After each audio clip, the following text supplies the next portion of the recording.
The communist regime not only attempted to destroy religion, but also the family.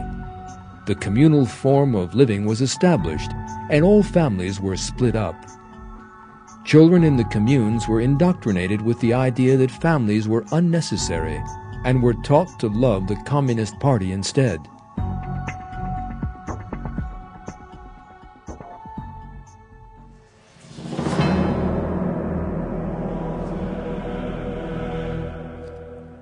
These policies were nothing but Marx and Engels' comments on the origin of the family put into practice.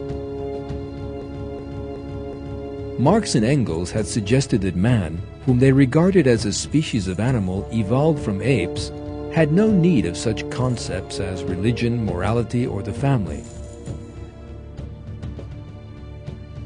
The killing fields of the Khmer Rouge were set up in order to translate that superstition of Marx and Engels into life.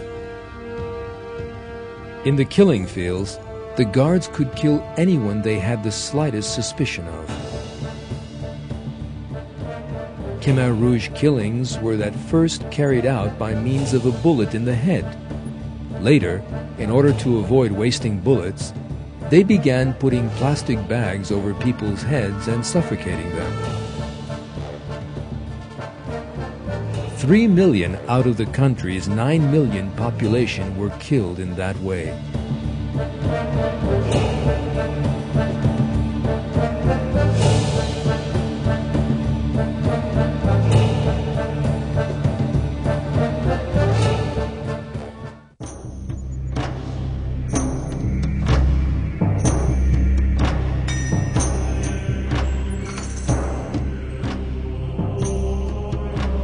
Today, the skulls and bones of those murdered by the Khmer Rouge are on display in a museum in Phnom Penh.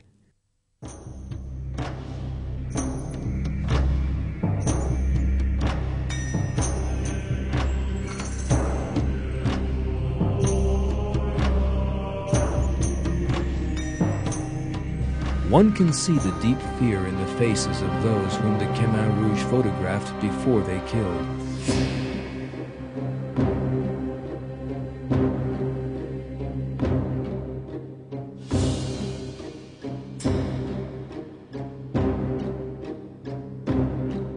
That is what communism and materialist philosophy have inflicted on mankind.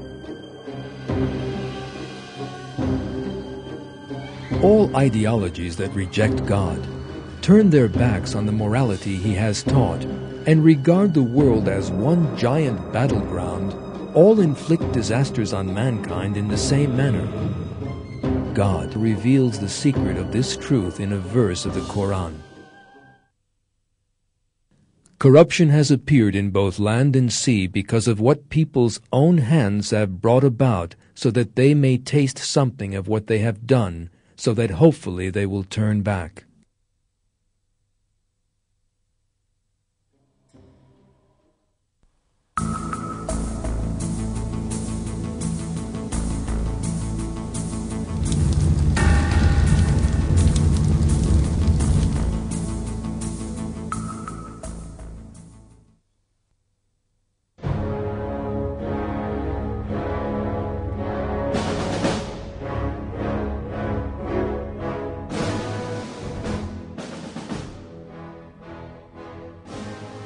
Communism reached its peak in the 1960s.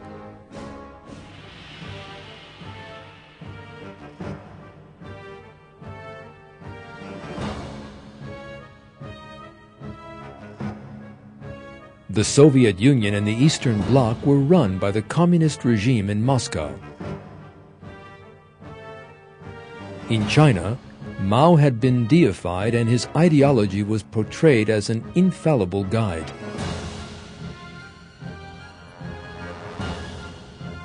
Fidel Castro's regime ruled in Cuba.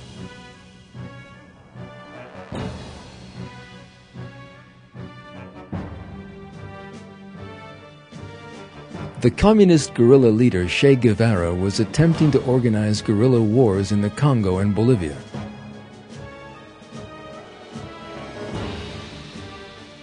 Many other countries in Africa, Latin America, and Asia were under the threat of communist terrorist organizations or communist regimes.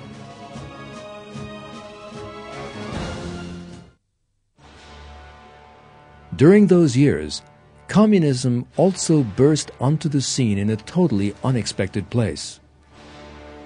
Marxist ideology began to spread rapidly among young people in the West. The Marxist thinker Herbert Marcuse played an important role in that phenomenon. Marcuse offered a new definition of the revolutionary class, described as the workers by Lenin and as the peasants by Mao, the young. That same Marcuse actually agreed with Lenin and Mao on one fundamental matter. That was the Darwinist dogma that conflict was the fundamental law of nature.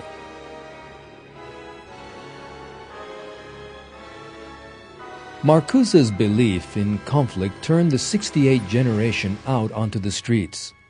Young British people held protest rallies at which they shouted slogans in support of North Vietnamese leader Ho Chi Minh.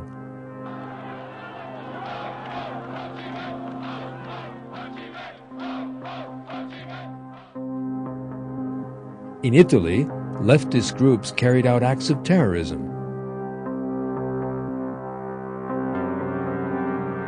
The greatest explosion of violence in 1968 was in France.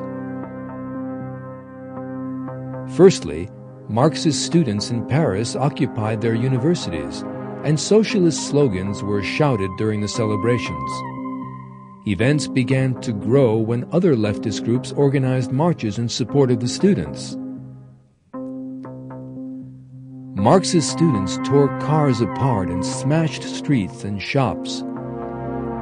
In a matter of a few days, Paris turned into a war zone.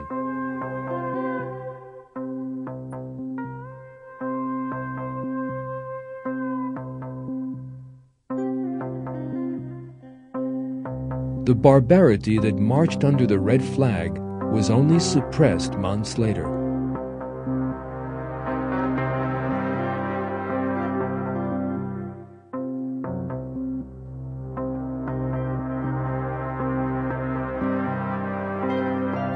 The 1968 student incidents spread to many other countries under a kind of domino effect, and each time they led to social conflict, acts of terrorism, and even civil war.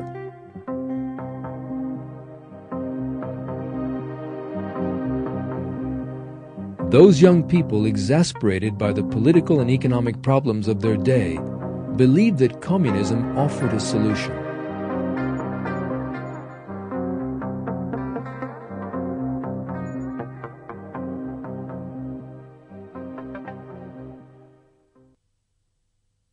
There was another important reason why the '68 generation got caught up in communist ideology. The education system that produced those young people gave them every detail of the basic philosophical training necessary for them to become communists. That was because Darwin's theory of evolution, which contains the basis of natural history for communism, as Karl Marx put it, was taught in schools as if it were a proven scientific fact. Young people who believed in Darwin's ideas that man was an animal that progressed through conflict were not slow to turn to terror and anarchy. We may recall that Darwin's theory of evolution prepared the ground for the development of Chinese communism, and that Mao's bloody regime arose from the ideological foundation of Darwinism. The entire picture reveals to us one very important fact.